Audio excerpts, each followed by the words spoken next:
Oh, it's so nice to see. Look at all the people, our friends who have come to support us. Thank you so much. We have a lot of our EPIC family here. So thank you for being a part of us. And many others who are joining from other networks and contacts from all these speakers. This is going to be an incredible event of useful information for the business owner. Hi, Tony from Chicago. Thanks for coming. I see Allie and Rochelle.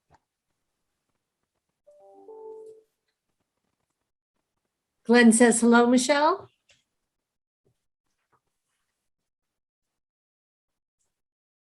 Glenn from Minneapolis, Sabrina from Canada.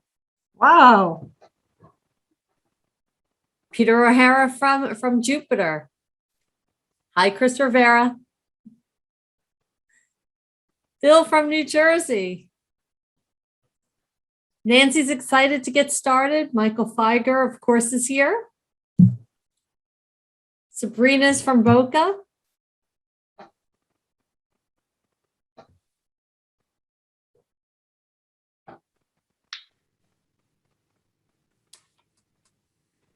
Pamela, yes, this will be recorded. This will be recorded. Wow.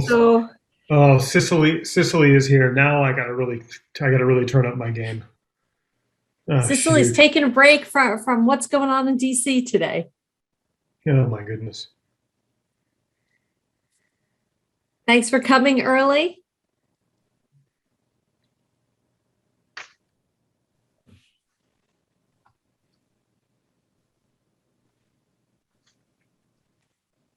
I see Iris is here and Harumi. Frida, who's always here. She's always so supportive. She is. Dan, David, and Donald. Drew. Jeff, thanks for coming.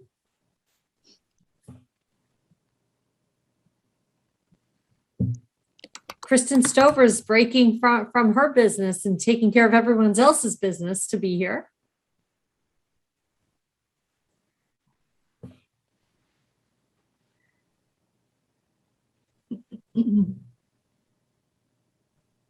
We're going to get started in about 2 minutes. We just want to make sure that everyone can get in. We want to make sure there are no technical errors or anyone's having any problems.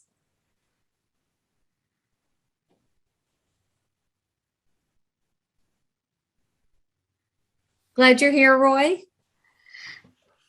Roy is a superstar. Awesome to see him here. He is. And Virginia. Virginia is absolutely fabulous. Yes, Virginia, it is an all-star super cast of characters. And we are just waiting to get started, as you can tell.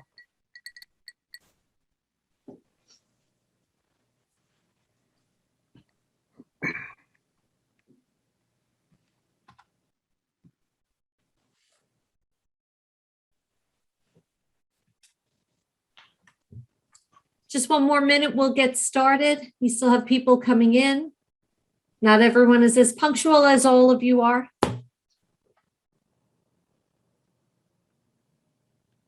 Good to see you, Barbara.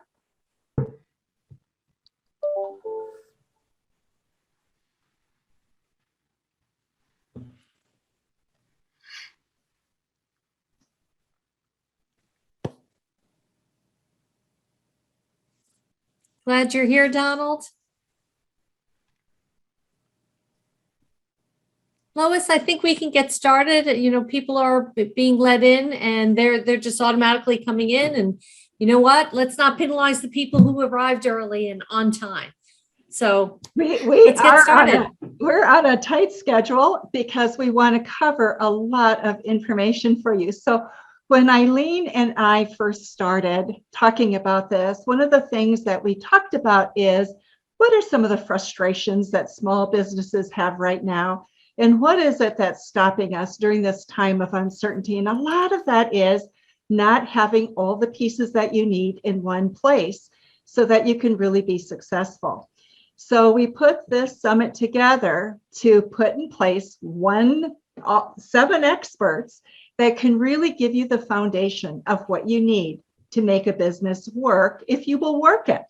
So we are really excited to bring this to you and share these speakers. All of our speakers are experts in their own field.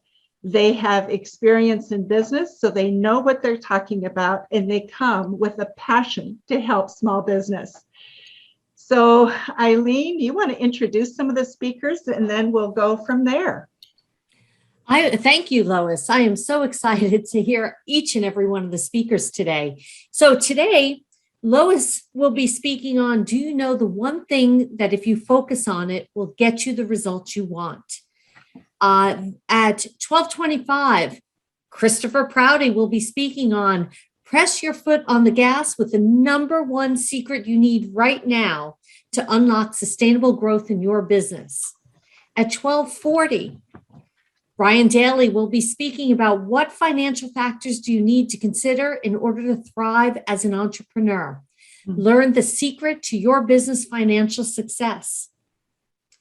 And then we will move on to Michelle Lee at 12:55, and she'll be doing an intro to her bank program, The Secret Science and Solution to Buying Behavior. We will then move on at 1:10 to Randy Carpinia, who will be talking about protecting your uniqueness. And at 12:50, take it back, 1:25, Kathy Myron will be speaking, when your company is hacked, will you be prepared? And I'll be speaking last at 1:40, I hope you'll all stick around for it, on how to develop a LinkedIn profile for the business owner to build credibility to attract clients. So we have a lot of content here. Every single person here is needed in order to grow your business. So Lois, I think that we should get started right now. You are our first speaker, so I'm going to introduce you. Eileen, before you do that, can we just say something about our sponsors? We have some wonderful people who have stepped up and offered to sponsor this event. So thank you so much. We've been running them throughout this while we were waiting to get started. But thank you so much. So let's see if I can give the list. We have Eric Rosberg, right? With Country Cross Mortgage. We have Michelle and her bank system. Thank you so much, Michelle. And we have Maritza Wellington. And then we have Brian Daly with Epic. And I've missed one. Who have I missed? Susan Beavers. Susan Beavers. There you go. So thank you for sponsoring. So Lois will be our first speaker up, and Lois is going to be speaking on, do you know the one thing that if you focus on it will get you the results you want? Lois Sonstegard Ph.D. is a business strategist and executive coach working with high growth companies. She has worked with business leaders for more than 30 years, working in healthcare, manufacturing, entrepreneur companies. She has experience managing global teams, building high-performing teams, and launching products globally. She is passionate about creating workplaces that engage people, develop leadership that promotes growth and achieves results. She provides clear, pragmatic processes that move your career forward. So do you know the one thing that you must focus on to get the results that you want right now? Isn't that what we all want? Results right now. We're so impatient. But there's a lot of stressors that we're feeling right now, aren't there? We feel the stress of lack of money in business. We look at misgivings about our strategies. 96% of CEOs say that coming out of COVID, they have changed their strategy because of the market being uncertain. There are people concerns. So the people that we have on board with us right now, are they going to be the right people that we need for the future to grow our business? Maybe every month you start with the question, Where will my clients come from? And where will I get sales, right? Does that sound familiar for any of you? Our business world is changing and it's evolving a lot since COVID, and it is only going to continue. We have supply chain disruptions, we have people concerns, and capital is drying up. That is going to be, I think, a particularly big issue for mid and small sized companies going forward. And so it's something we really need to think about. And so we feel like there's no time to think about those processes that we need in order to really grow our business, right? And you may be like me and you might think, wow, I'm working way too hard, too many hours, burning myself out. And for what am I getting from that? And so you know secretly that you need to make some shifts, but you're overwhelmed and you don't know where to focus, right? Does that sound familiar? So why is this summit so important? When I first started in business, one of the things that I did was I said, okay, I need to learn about social media. So I went to conferences, signed up for all sorts of things to learn about social media. I went and learned about content marketing. I went to as many gurus in that as I could. I went to learn about LinkedIn, and the list went on and on. And as I'm running, gathering up all the information, a voice would yell at me and say, Lois, you got to do this first. So I'd run over there, grab that piece of information, come back. And as I'm running, another voice would say, yeah, but you should have done this first. So you go back, grab that, put that in place, you keep running, and somebody else says, did you read this article? So now I'm reading and running at the same time until I fall flat on my face. And that is the experience of so many of us in business. And we want a different kind of a solution. So let me ask you, is your business on target, on schedule, and making the money that you want to make? So the frustrations that we're feeling, they're normal. Big companies are feeling them as well right now. So if you're looking at the successful companies, Fortune 500, Fortune 100, they're saying right now that their profit margins are getting thinner. They're having a harder time turning a profit. So if they're having difficulty, it's only natural that we would feel the same. Established firms feel that there's a disruption in their whole system. Startups feel like opportunities are closed to them. And the whole customer response process has begun to change. We know that from what's happened with retail to online change, right? So there's a sense of overwhelm and uncertainty about where to focus to get the results that we want. So what is it that stops us? Do you feel like there's this invisible hand that's keeping you from achieving your goals? So let me just explain who I am. I'm a business strategist and executive coach. I work with businesses that want to grow.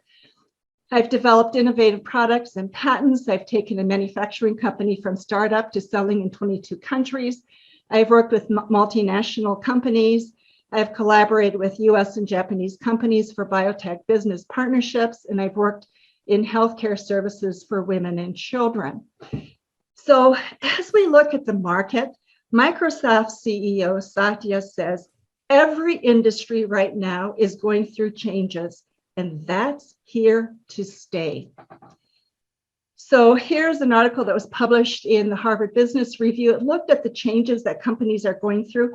How are they adapting and adjusting to the changes? What they found was 37% of businesses today are in search of focus. They're not clear about their focus. 20% say that they're stuck and skeptical about their future. 24% say that they're aligned but constrained by disruption in supply chains or people. 1 out of every 5 is struggling just to keep up. So in the face of that, the question is, how can you be successful? Well, you can be if you focus on the one thing that will move the needle in your business. But why is focus so difficult? Because that's what gets us stuck. Well, let's take a look at the brain. We have the conscious brain and the unconscious brain. The unconscious brain is in charge of all of our memories in our experiences. It also keeps all of negative emotions from being presented to the conscious brain till the conscious brain is ready to deal with it. So what does that mean? It means we have experiences that come into the brain, events like, say you won the lottery. Your unconscious brain will store that. First kiss, we all remember that. That's stored in our memory, in the unconscious memory. 9/11 attacks, if we were around at that time, we remember that. So we have messages coming into the brain all the time through our nose, through taste, through touch, through hearing, through the visual. What does that mean? We have 11 million bits of information per second entering the brain. The problem is that our brains can only process 126 bits of information per second. So what do? The unconscious brain is has a file cabinet in the brain, and it says, okay, when you said that, that's just like what my dad used to say, and he really never meant it. So the brain says, okay, delete, that goes into my delete file. Or we may have a situation where we say, okay, you know what? I'm going to just change that message up a little bit so it serves my purpose. And now pretty soon that message is not recognizable, so we distort. Or we might say, you know what, Sally always responds this way in teamwork.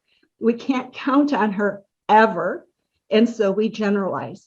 So these are the three things the brain does to chunk down in order to deal with all of the messages, the 11 million bits per second that enter, that we have to reduce down to 126.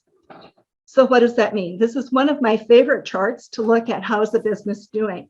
And basically, we're going to only talk about priorities because we don't have time to do any more than that today. But basically what you look at is, okay, my priorities and the people that I have, do I have the right people in the right spot doing the right job? And are their relationships as they need to be so that the right people can get the work done that they need to get done? That will create the results that I need. So priorities, you have your own notion of the messages that are coming in, and you may have chunked them into different categories. So do your customers. So do any of the people that you work with. So ever had the experience where you said, boy, I thought that was so clear. Why didn't you get it? Well, it's because each person has their own file drawer and they're sorting. So often we're like this poor panda bear where we get stuck. The question is, how do you get unstuck? And I find the best way to get unstuck is to simply ask yourself a question. But if you're a fast-growing company or a startup company, keep your time frame very short, because you get too scattered if you start focusing on a large time frame. So I look at a month generally and ask this question. In 1 month from today, if I'm looking back on this month, what has to have happened for me to be happy with my progress today? So take that question, you say, okay, so with that, what's the one thing I need to do to move the needle forward towards my goal? And yet, even with that question, we sometimes have trouble chunking it down enough so we can really respond in a good way. So Dan Sullivan has a wonderful little tool that I love to use. And one of the things he says is to start looking at, where do I feel danger? So right now, today, this month, where is danger for me? Is it that I don't have leads? Chris will answer those questions for you and Eileen. Is it that I don't have cash flow? Well, Brian will answer that question for you. Is it that my business isn't safe? Well, Kathy and Randy will answer that. Is it that I don't have sales? That's Michelle. So look at, where do I have danger? Make a list, put them in hierarchical order, and then take the one that if I do this one, how many of the other ones will fall away? The one that will make all the rest of the ones fall away as much as possible, that's your number one priority. And from that, then you will find opportunity. And as you work on opportunity, you want to use your strengths in order to be able to make that come to fruition. So what you want to do is look at, where do you experience danger and where will you create priority? Write it down. I've left you 3 spaces. These worksheets are available to you on the replay, but you want 1. But I left you 3 because sometimes our brains get stuck if we don't give it permission to write down more than 1. So then you go on and say, okay, with that 1 priority, what are 1 to 3 actions that I can take in order to move that priority forward? And be very specific with that and delineate a measure. So if it's, I'm going to take and convert leads into 5 sales today, your measurement is 5 sales. If it's, I'm going to change the lives of 2 people because you're in the service industry, your measurement is 2 people, right? So from that, then you want to put that in a chart. This is for solopreneurs. You can use this in a larger company as well. Simply put down, what is your measurement? And then every day, take a look. Did I accomplish it? If it was to change 2 lives a day, did I do that? If it was to convert into, so I have 5 sales, did I do that? If it was $1,000 in cash, did I do that? And if you have more than yourself working with you, have a daily huddle or a weekly huddle. Schedule it and schedule it at odd times so people know you're serious about showing up and being there on time. So 7:23 a.m., 7:29 a.m. Keep it short. No more than 15 minutes ever, because you only have 3 things you're looking at, right? Keep it short. Only use and report results. This is not time for discussion. You're only looking at results. And after the huddle, then you want to go on and meet with people who need to deal with what the issue is. So the real question is, are you ready to push the needle and get the results that you want? These worksheets are going to be available to you on the replay. Use them. And actually, you're going to grow to love them because you're going to see that you're going to get results. And they're my gift to you. And for those of you who struggle with this or would like some help with it, I'd love to help you. Just call and book an appointment. Thanks so much. Lois, that was absolutely incredible. I learned so much. I'm sure we all have. Thank you so much for sharing that with us. This is your contact information. I'm going to put up the slide, which has additional contact information for you. And there's the additional information if you would like to get in touch with Lois to find out more about her coaching and advisement. You can contact her. There's her phone number, email, website, and you can reach out to her. Our next speaker, Chris Prouty.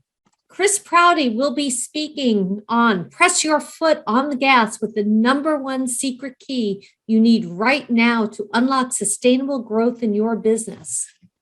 Chris Prouty helps businesses unlock the secrets of client attraction.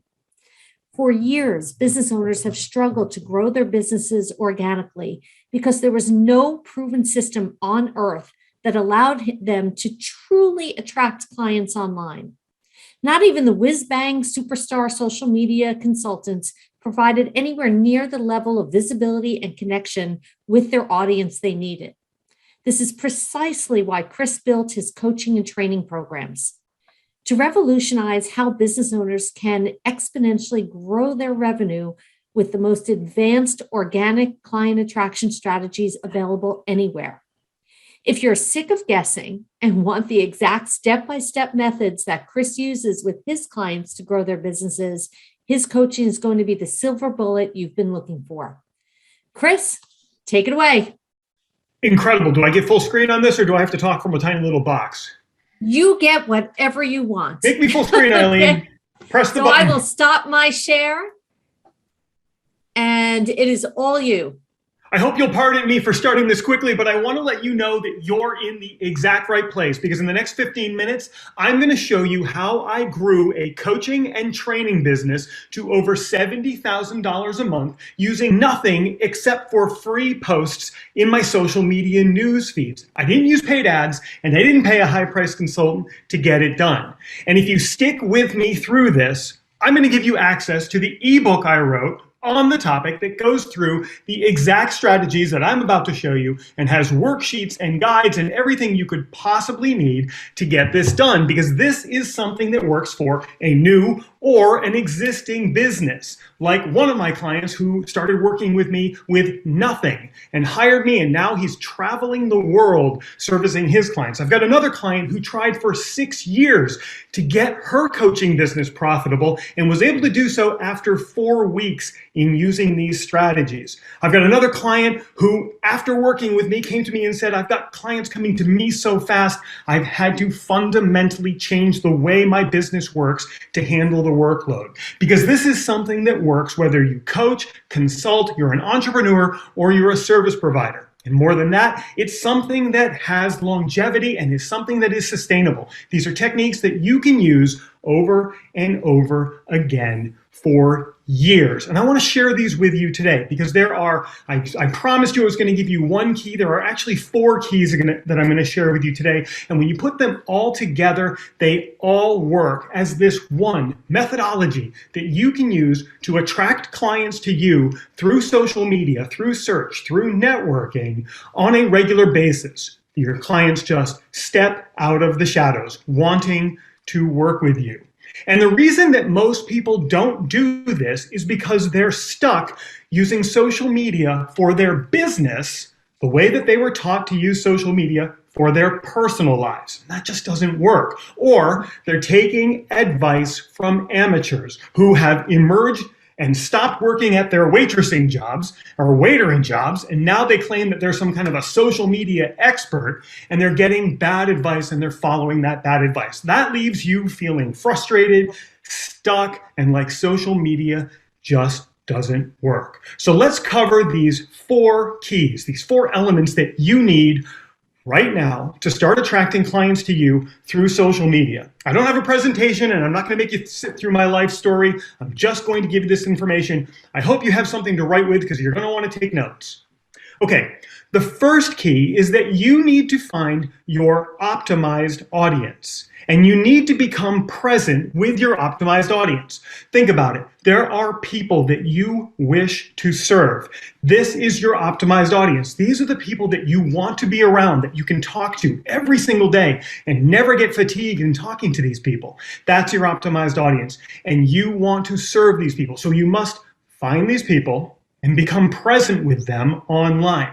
One of the keys to this is understanding the second order of where these people are, because there are obvious places where these people hang out, but then there are some not so obvious places that you could go online to become present with these people. Let's say, for example, you wish to serve stay-at-home moms. These are moms that have kids that run the household and that's their business. Well, what you might not realize is that if you go onto LinkedIn and you search for job title stay-at-home mom, there are thousands of stay-at-home moms that are on LinkedIn that are looking to do something in business and have that as their title. You now have direct access to thousands of people like that. Another example, again, if you're targeting stay-at-home moms and you want to sell to these people, find groups that they're in on their socials that aren't necessarily the obvious ones, like stay-at-home mom groups. That's obvious. But the not obvious or the second order is groups for people who do homeschooling or who do Montessori teaching type teaching at home. Once you find those groups, now you have a ripe pool of potential prospects who you wish to serve that you can become present with. But here's the key. You can't try to sell to these people when you're present with them. If you try to sell to them, you know what's going to happen. You're going to get kicked out of the groups, people are going to ignore you, and your business is going to fail because you approached someone and you just sped right up and offered them the sale before they even got to know you. It's like trying to date someone and asking them to get married before you even order the appetizer at dinner on your first date. It just doesn't work. So you need to become present with them, but don't try to sell to them. They will discover what you do. The people that need what you do will find you as they learn more about you. Okay, so the first key is optimizing your audience, defining who you wish to serve, and finding them online and becoming present with them. And this process works so well. This is what really fundamentally, radically changed the way I attract clients online. And it's not just me. I've got coaches and consultants that have back-to-back multiple five-figure months using that one component of the strategy. The second key that I want to share with you is that you must optimize your presence online so that anytime your optimized audience is exposed to your presence, they take some sort of an action. You see, reaching out to people and doing the push method of selling just doesn't work anymore. It doesn't feel good, and we don't want to do it. We don't want to do cold outreach. What I'd rather have is have my clients coming to me, asking me to serve them. And I think you probably feel the same. So if you can optimize your social presence so that whenever your optimized audience is exposed to your presence, they're taking an action, now you're starting to fill up your calendar and you're starting to get clients and prospects coming to you, whether you're working or not. So what I'm asking you to do here is think about what's that unified action that you'd like your prospects to take whenever they're exposed to you online. For me, it's not hard to see. Wherever you find me online, you see that there's a link to my calendar. I want my prospects getting on my calendar so that I'm able to demonstrate whether or not I can serve them. I don't want to take on every prospect that comes to me. I only want to serve the people that I know are going to get results, people who are willing to do the work. And I can most easily do that when they're on my calendar. You should determine what that unified action is. Some examples, it could be like me, get on my calendar. It could be download an ebook. It could be watch a video. It could be take a quiz. Whatever it is that gets that prospect one step closer to you, that's your unified action. And you should be using this everywhere so that prospects are coming to you, whether you're working or not, whether you're awake or asleep, on vacation, or sitting at home on the weekends. Okay, so that's the second key. So we've got an optimized audience and an optimized presence. And when you combine those two and you synthesize those two, your calendar starts filling up or prospects start coming to you. The third characteristic or the third key that you need is the ability to become highly visible in front of your audience. Look, here's what we know from Facebook and LinkedIn's own numbers. If you don't do anything to increase your visibility in front of your audience, less than 1% of the people who are connected or follow you are ever going to see you. And that can really damage your business because we now live in a world where you must use social media to market your business. Everything changed in 2020 and you know it. So we must become highly visible in front of our audiences. One of the secrets that I'll share with you about this is if you post more than once a day, your visibility drops by about 48%. So all of the amateurs who are telling you that you need to post 3, 4, 5 times a day, they're hurting your business because every additional time you post in a day, you're reducing your visibility. Consider that if I called you every 2 hours to tell you what I was doing, you'd stop taking my calls. Social media works the same way. If you're telling people every couple of hours what you're doing or what you're up to, social media is going to find that people are getting fatigued of your messaging and they're going to reduce your visibility. So let's keep it simple, my friends, and we're going to post once a day, 5 days a week. That's how you can maximize your visibility. But once you get that visibility maximized, then you need to be able to create the content that is going to connect with your audience and is going to convert them from someone who doesn't know you to someone who's familiar with you to then someone who wants to buy from you.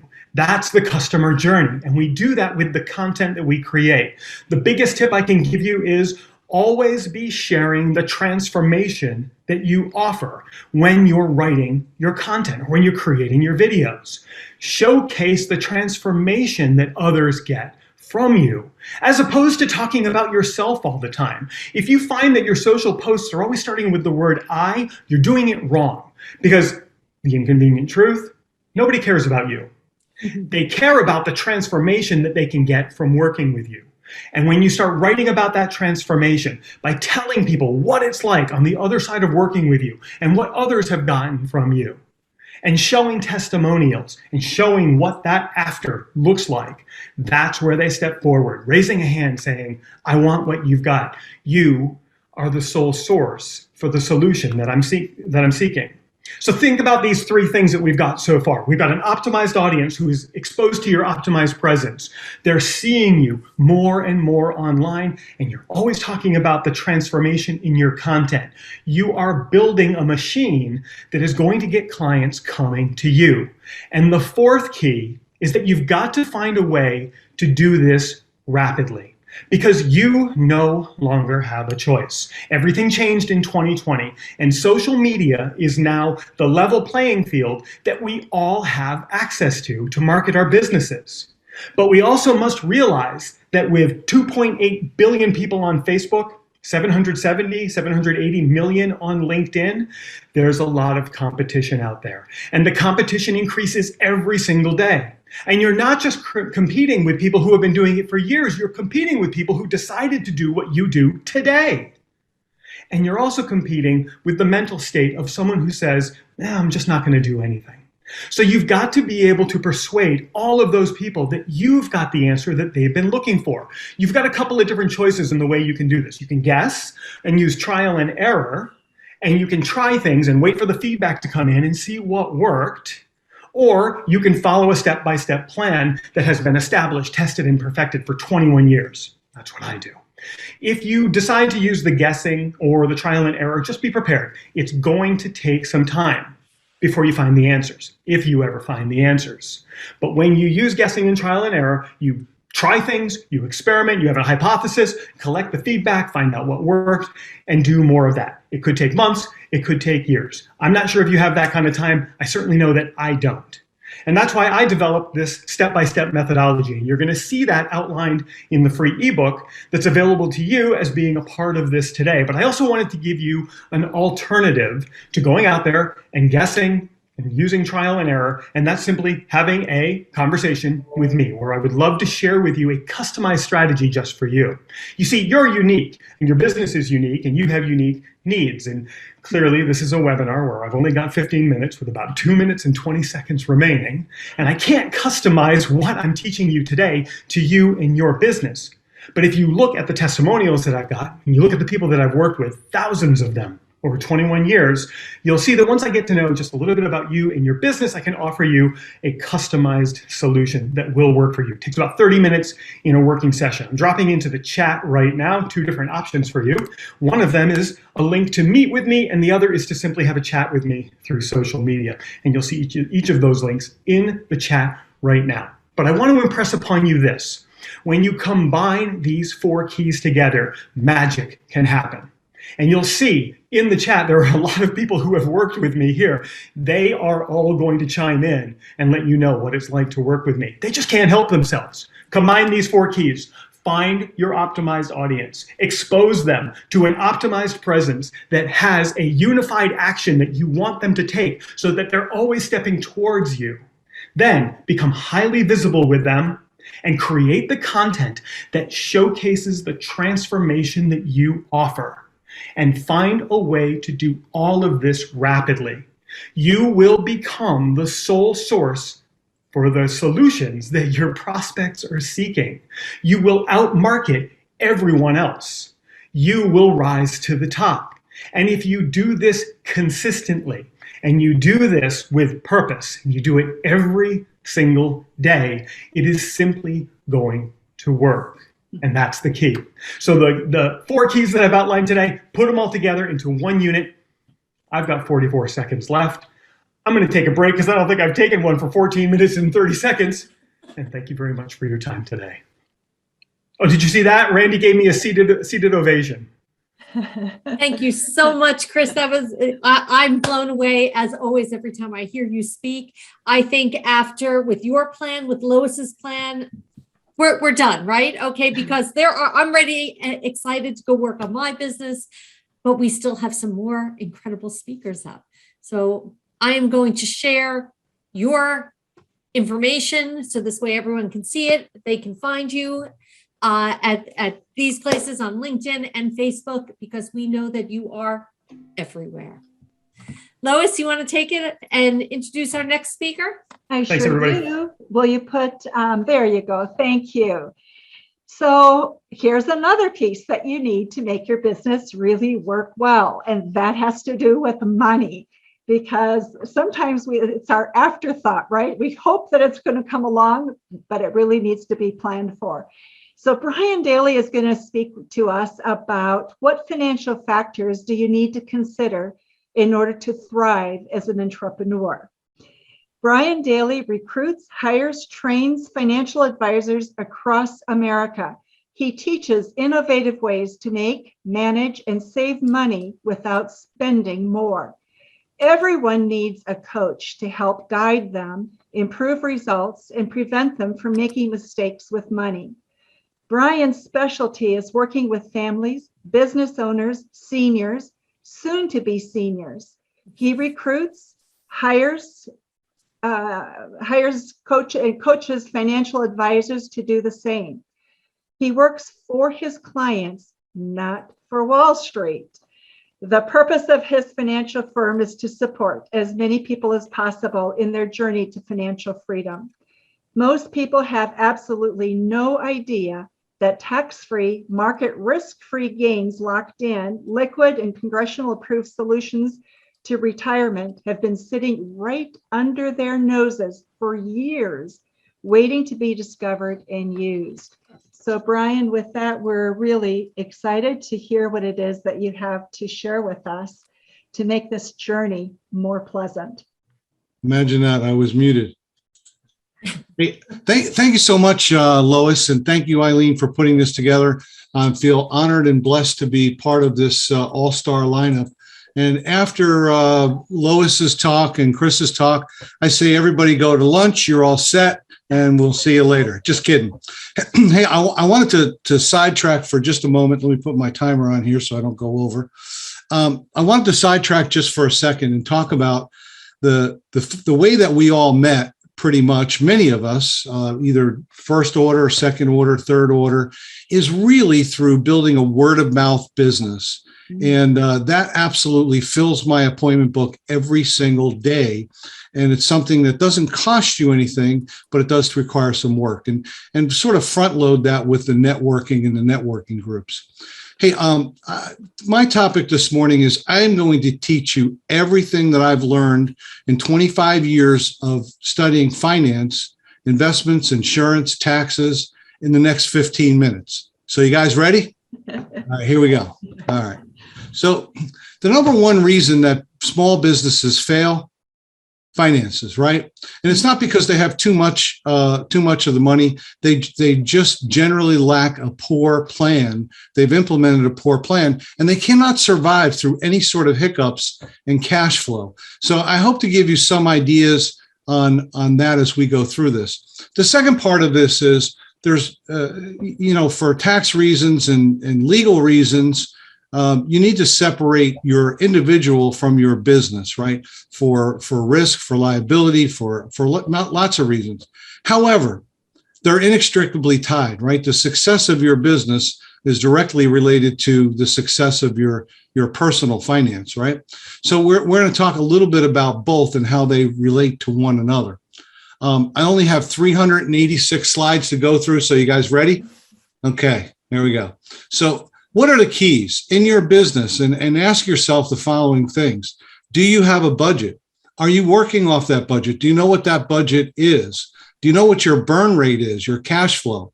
And I put in there just following the slides and the bullet points, just as reminders to kind of talk about some of these things, that it's okay to get a part-time job, work full-time on your dreams, and get a part-time job along the way to kind of maybe fill some of those cash flow holes, right? Make sure that you've got plenty of money in the account that you can survive a COVID or something that comes out of left field. Have you set up payroll? And when I say set up payroll, maybe you're a solopreneur. You need to have payroll for yourself. You need to pay yourself a salary. If you're not paying yourself a salary, there's a lot of advantages to doing it. I won't get into all the tax ramifications of it.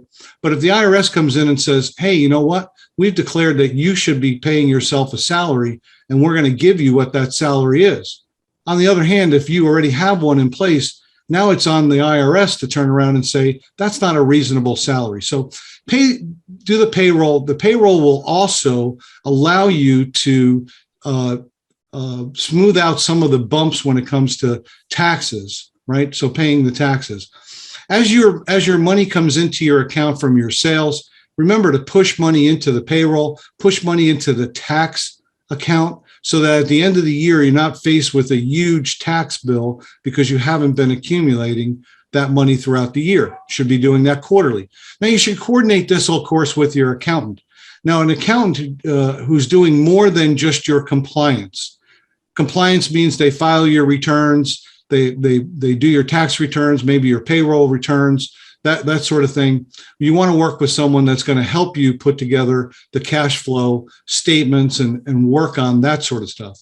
You want to have separate bank accounts from your personal. Again, that's a legal issue. You want to make sure that you're on board, that your team of advisors includes an attorney, and that dovetails right into your business structure. What is your business structure going to be, not only for taxes, but for liability? Are you going to be an LLC? Are you going to be a C Corp? Is it a partnership? And what are the different ramifications for that?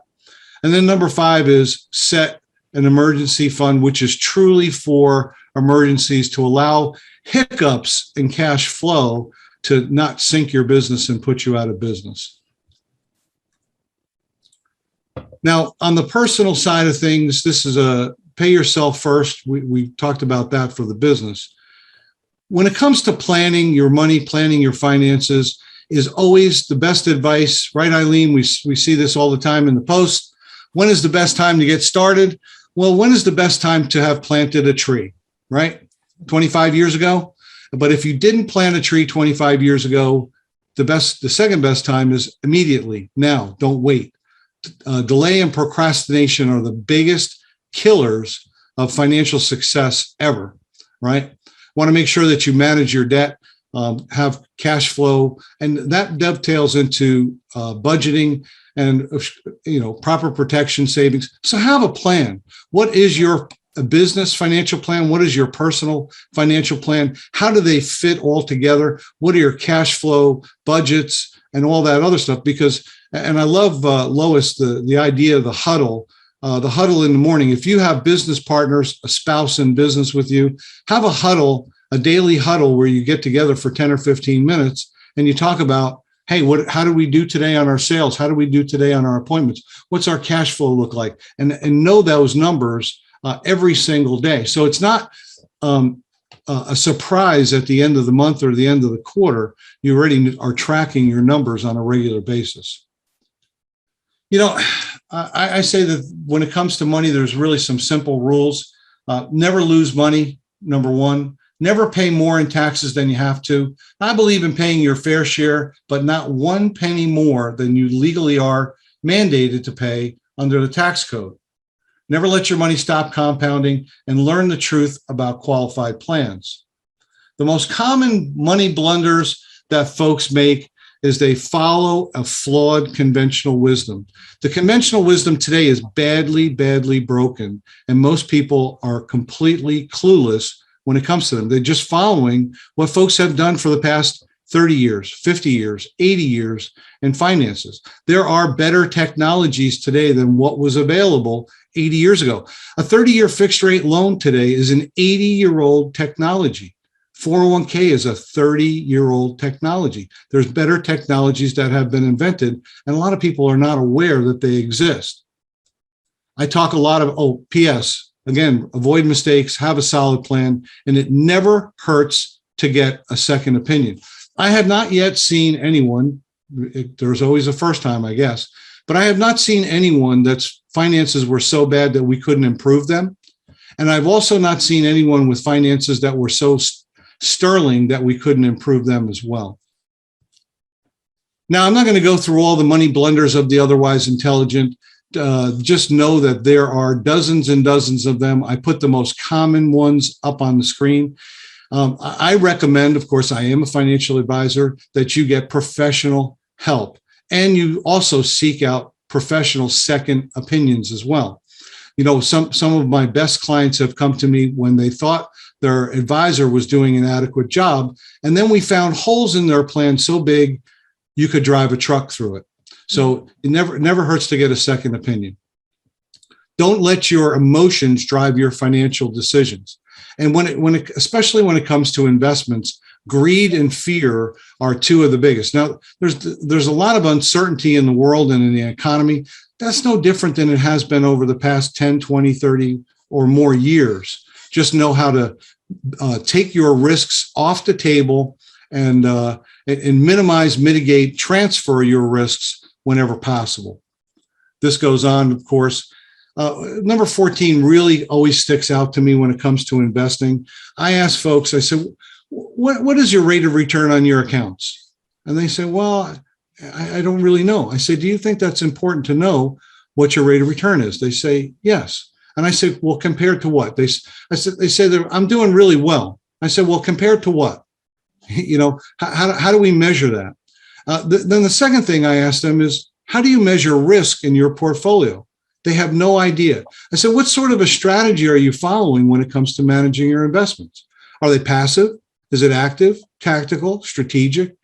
They have no idea at all what they're doing. It's usually a buy and hold or buy and forget, right? And be surprised either positively or negatively when you get the reports and you say, oh, this is what my account did, you know?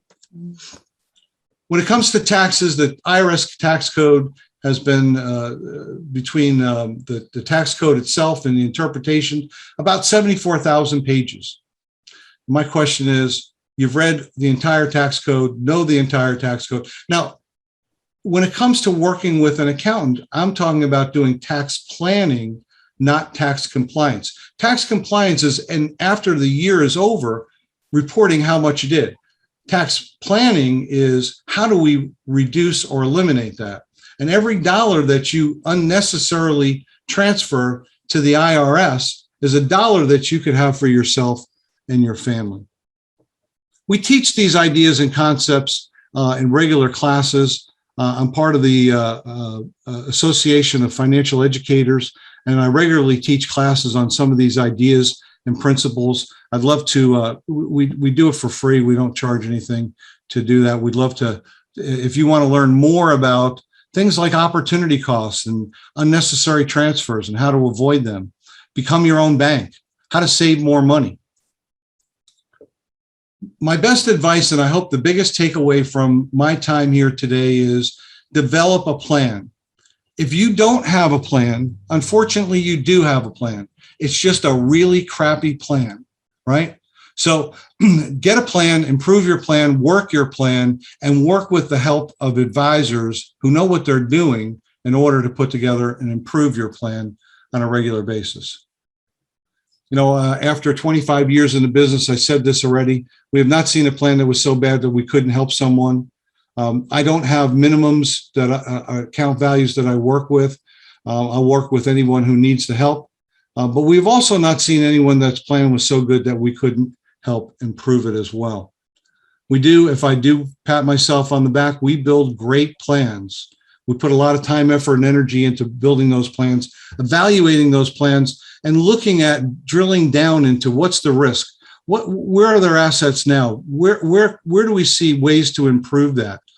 Where are they putting their money? Is it all taxable? How much is it tax deferred? When we stress test it for rising prices, for crashes in the economy, crashes in the stock market. We look at their monthly expenses and drill down and see how we can help them save money where maybe ways they didn't even think of before. One of the biggest risks going forward is taxes. How can we improve our tax rate and tax situation, not only today, but also in the future? And beautiful, wonderful, colorful charts as well, aren't they? So, hey, I appreciate the time here. Thank you so much, Lois and Eileen, for putting this together. I'd be happy to consult with you. I'd be honored to be consulted with your friends, even if it's just to get a second opinion. This is my contact information. You can find me pretty much everywhere, and I'll turn it back over to you guys. Thank you so much. Appreciate the time, and what a wonderful thing you guys have put together here today. So thanks, everybody. Thank you so much, Brian. That was really enlightening in terms of the business financials. I mean, we have covered so much information. So Lois has covered business planning. Chris has covered how to create that visibility to get clients. And now we've handled financial, but we still have more here. So we are now going to go to Michelle Lee. Michelle Lee will be speaking about an intro to the bank program, the secret science and solution to buying behavior. Michelle Lee Murder is an award-winning certified bank coach and trainer and an international professional speaker who comes from a 28-year background in sales and marketing for a $12 million company and also spent many years in purchasing. She lost everything she owned in 2015 when she lost her corporate job and had to rebuild with nothing. She built a very successful company while also building a successful direct sales business. And the system she now teaches gave her the ability to take a startup company to success faster by knowing the communication skills to close deals faster, have leverage when negotiating, and exponentially increasing sales by knowing the values of the people she was working with, all while being authentic and building stronger relationships. She will give you a system, tool, and training that will not only exponentially increase your income, but give you the ability to close deals faster. It will save you time, energy, and money, and take your relationships with your family and friends to a whole new level. Michelle, the stage is yours. Thank you. I'm so excited to be here. And how about these speakers? Oh my gosh, if you want a financial plan, you better go see Brian, and Lois is going to get you focused and get your goals accomplished in my Chris Prouty. You are amazing at client attraction. If you guys want to blow up your social media and have people coming to you, talk to Chris. And Kathy, well, we know you're going to protect us, our data, and secure us. And if you know anyone looking for a job or a career change, Eileen is going to find them a job rapidly. So let's dive into this, because what is your business about? Your business is about people. People is the biggest portion of your business. Without them, you wouldn't have a business. So you want to be able to communicate effectively. So what am I going to show you? How many of you enjoy sales? How many of you like it? Sales kind of has a bad name, right? So you can go ahead and drop it in the chat if you like sales. I want to know, who are my salespeople out there? Who struggles with sales? Who is like, oh my gosh, the word sales makes me itchy and I just don't want to do it. It's so hard. Why does it have to be hard? I'm going to blow you away with something that's going to change the way you look at sales. Because guess what? It doesn't have to be hard. Anybody can be a great salesperson. I believe you all can if you know the secret. The secret is know your audience. Speak their language. Focus on them. Chris Prouty said it. It's not about us. They don't care about us. It's about them. So you want to focus everything on who you are talking to, or you're wasting your time. So Robert Kiyosaki said the ability to sell is the #1 skill in business, not the #2, not the #3, but the #1. So you need to get good at it. But you don't want to be one of those manipulating vulture type salespeople, those people who robo texting you through the night with LinkedIn, sending you this horrible automated responses that have no connection whatsoever. You want to know exactly who you're talking to and connect with them. Build a relationship. How are you going to build that relationship? You need to know what's important to them. You need to know who they are. But look at this. Ooh, Salesforce.com. 67% of people miss the quota. 87% are not adequately prepared. And this is the worst offender of them all. Are you ready? 66% of people are turned off by their presentation. Wow. I don't know about you, but I don't want to be in that 66% turning people off.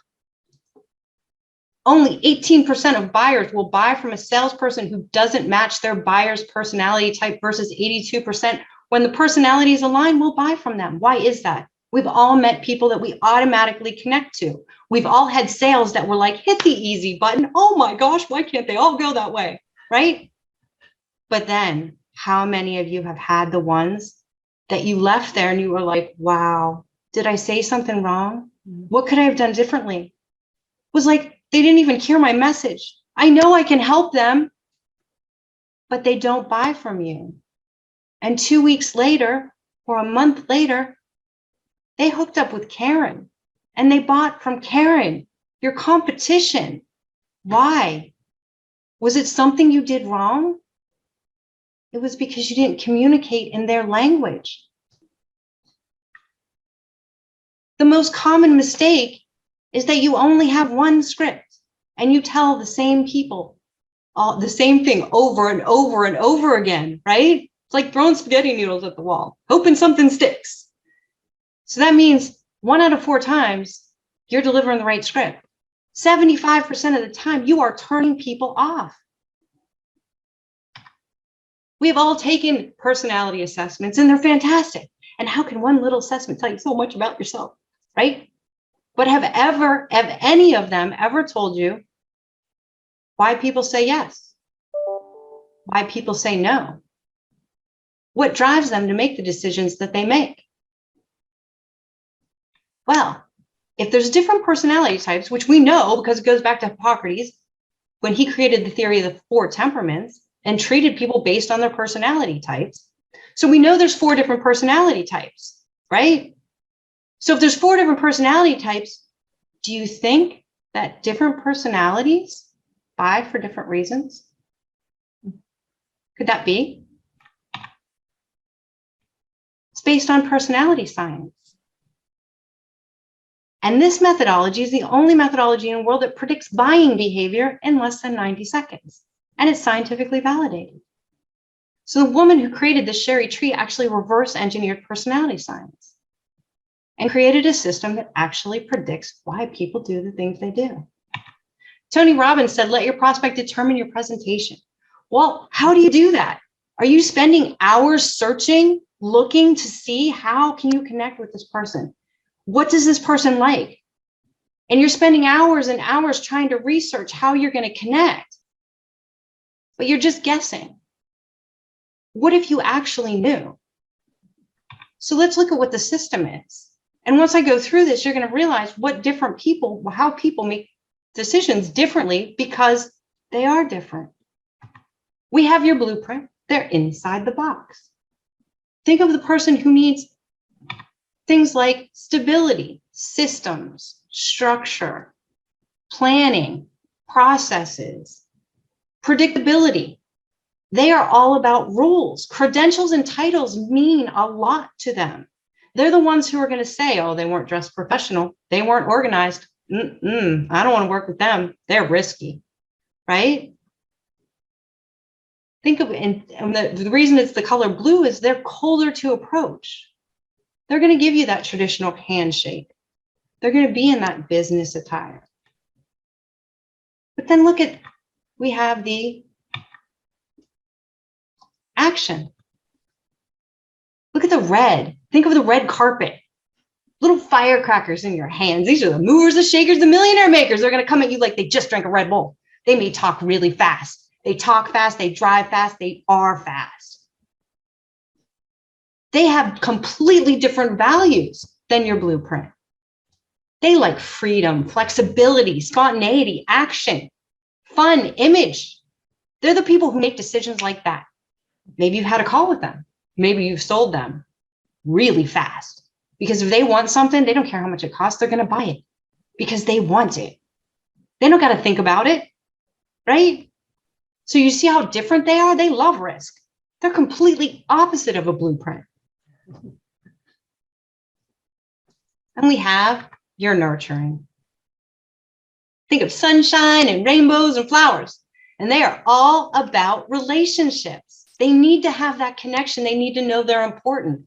They need things like authenticity, personal growth, morality, teamwork, community. They are all about the relationship. They want to know that they're important. They want to have eye contact with you. They're the ones that are going to hug you and they're going to hold on to you forever. It might even be Aunt Betty, right? You see her at the holiday season, the dinner, and she's hanging on to you and not letting go. But they base things on emotions. They're going to buy if they like you. They may have 300 different makeups in their closet because they wanted to help a friend. They didn't really need it, but they bought it anyway. Then you have your knowledge. Think of them as the ones who are like, listen, without me, you don't have a box because I engineered it. They are the type of people who need all of the information. They are all about learning, intelligence, logic, self-mastery. It has to make sense. They're the ones who are going to ask you a ton of questions. They're the ones that don't like to be sold to at all. And when they're ready and they make their decision on their own, they'll come back to you. But you have to give them time to make that decision. So what is your bank code? I am going to give a link that you will all be able to get your report to see what your bank code is. Because here's the secret. There are 24 different ways that people show up, which means there's a 4% chance not knowing their code. Knowing their full bank code gives you a 75% chance of getting that sale. Because there are going to be people who don't need your service. But every person that you connect with may not be your person. But guess what? They are connected to an entire network of people. And if they truly like you, they will connect you to other people. The quality of life is in direct proportion to the quality of your relationships. So if you want to grow your business, if you want to have harmony in your life, it's about understanding people, truly, authentically understanding them and connecting with them and focusing on what they need and how you can help them, how you can communicate better with them because you're going to respect them enough to speak their language. And that is how you will close more sales in less time, build stronger relationships, and understand the people around you. And we all love Les Brown. So bank is a game changer for every entrepreneur and sales professional who will strengthen your confidence, expand your selling skills, and dramatically increase your income. So if anyone would like to set up a complimentary talk with me, I'm giving also a 30-minute complimentary communication assessment for anyone who's interested. And also you will get your free bank code if you want to learn more about how you can dramatically change your business and grow it faster.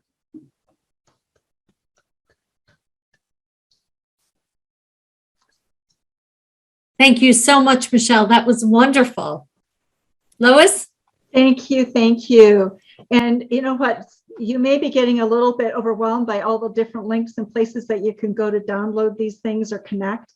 In the replay, we will have a list of all of these referenced. So the downloadable link that Michelle just talked about will be there. It's available for you. We've done it because we really want you to use these resources. They're here to become building blocks for you. Okay. Thank you so much, Michelle. Our next speaker is Randy Carpinia. Randy Carpinia is going to talk with us about protect your uniqueness. Randy Carpinia is founder of Sagacity Legal, helps small business and entrepreneurs remove their legal what ifs so they can wow the world. With over 20 years of legal experience, Ms. Carpinia is a recognized expert in all aspects of business, legal, management, with a focus on intellectual property. And having somebody who really knows intellectual property, if you're going down that road, that's huge. So just take note. She has a focus on intellectual property, legal operations, online legal protection. At Sagacity Legal, she guides her clients through the legal risks they'll face now and in the future so they can focus their time and efforts on the value, expertise, and experience they bring to their business. Ms. Carpinia's credentials include a BEE with honors from Georgia Institute of Technology, an MEE from Florida Atlantic University, and a JD magna cum laude from Nova Southeastern University.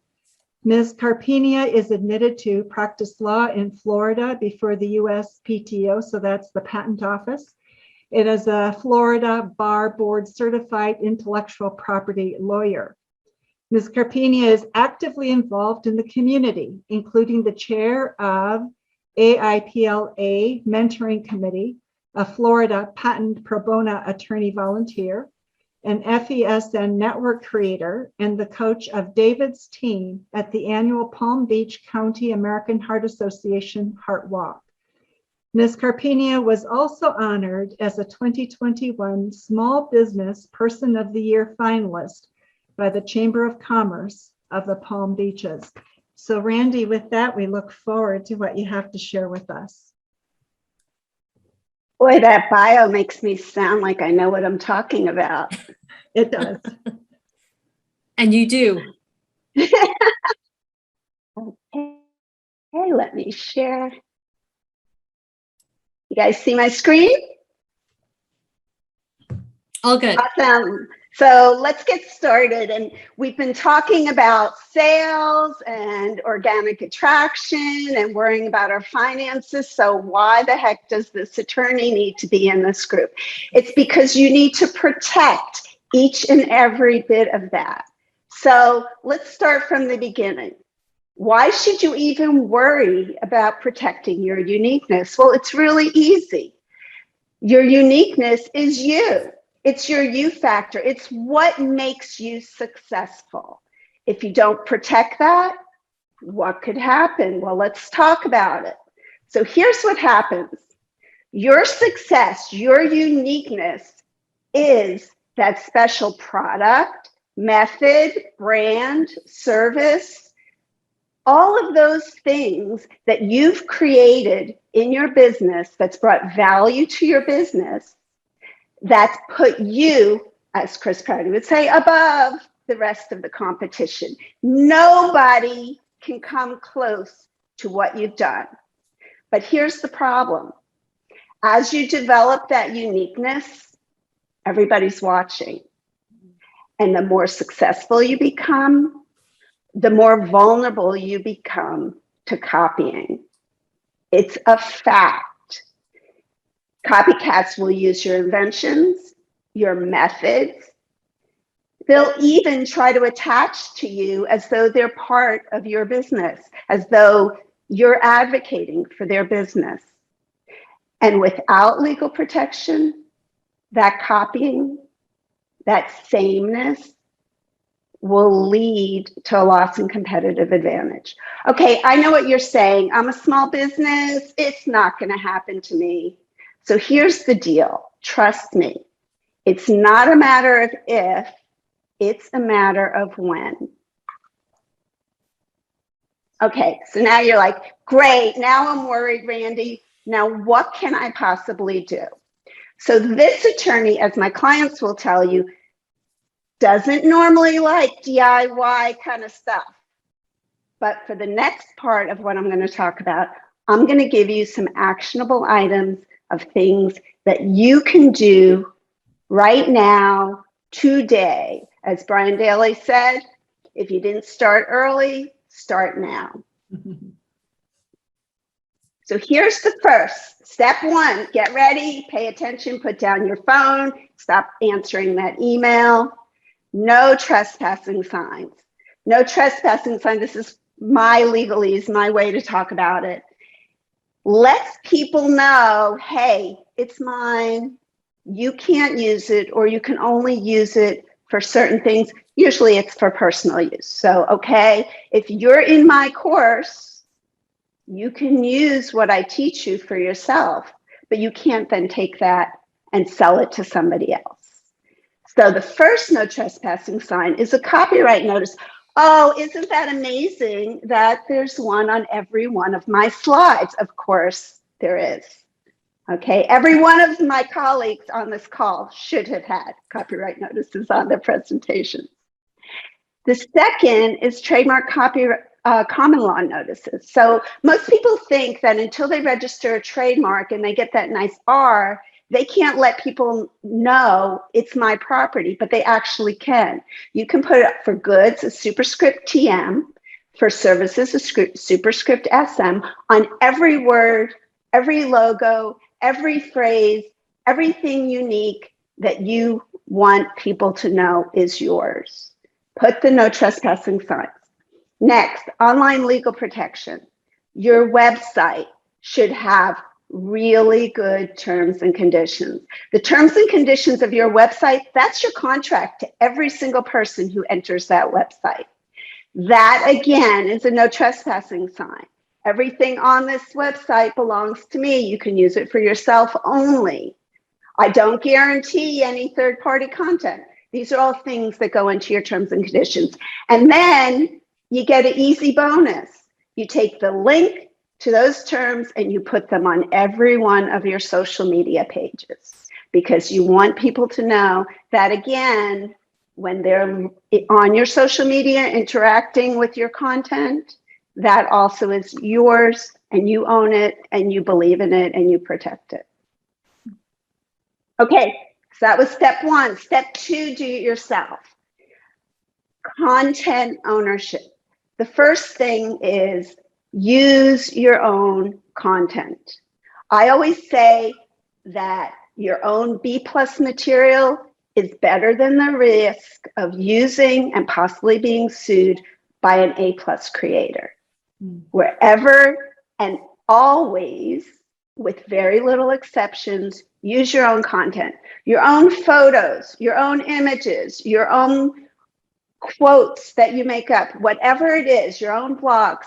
You can do this. Work with people that can help you, like Chris, to understand what it is that will make you unique and show. Don't take others.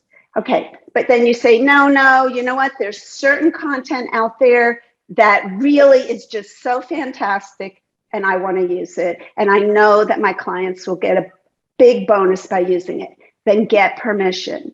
And permission is not, well, it was on a free stock photo site on the web. Permission is not, well, I took that class and they gave me the ebook so I can use the material. Mm-hmm. Permission is knowing who the owner is of the content, having permission to use from the actual owner, and having permission from any person or any brand that is anywhere within it. Lots of if can happen. You can do your second line of defense, but be careful. Okay, the third, super important. Again, we're going to the, if you didn't start early, let's start now. If you have content out there, pictures on your website, social media posts that include wording from somebody else, material that you've shared with people, take it down. Take it down today. This weekend, get a glass of wine, go through your Facebook, even your personal social posts. Delete, delete, delete. Trust me, you're better off taking it down than getting a cease and desist or a lawsuit later on. I've had those clients too. Okay, so all this time I've been telling you what you should do. So now let's talk about the things you shouldn't do, the things where you need a legal expert. You need someone like me or anyone else who really has the experience and can help you, because I've seen that too.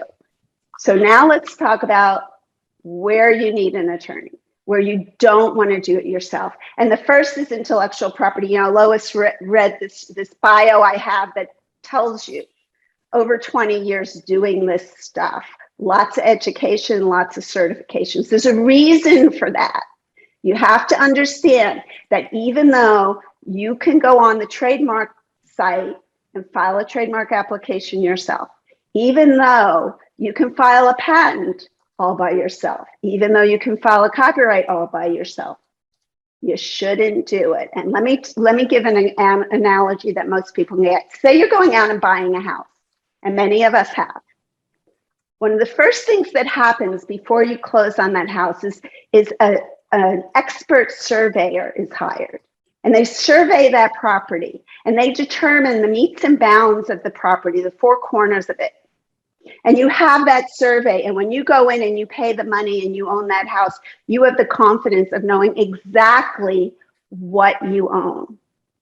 Well, here's the thing. Would you do your own survey? Well, you could. It's really not that hard, right? You've seen the guy out there with the equipment and putting the arrows and the stakes in the ground. Sure, you could. Would you be comfortable? And that's exactly what happens with intellectual property. Even if you're able to file a trademark and it gets registered, if you're able to file a patent on your own and it gets granted, what you own may not be what you think you own. The patent claims define your ownership of a patent. The trademark classes define the ownership of the trademark. The copyright specimen defines the ownership of the copyright. And only an expert can really be sure of that ownership. Okay, one more thing.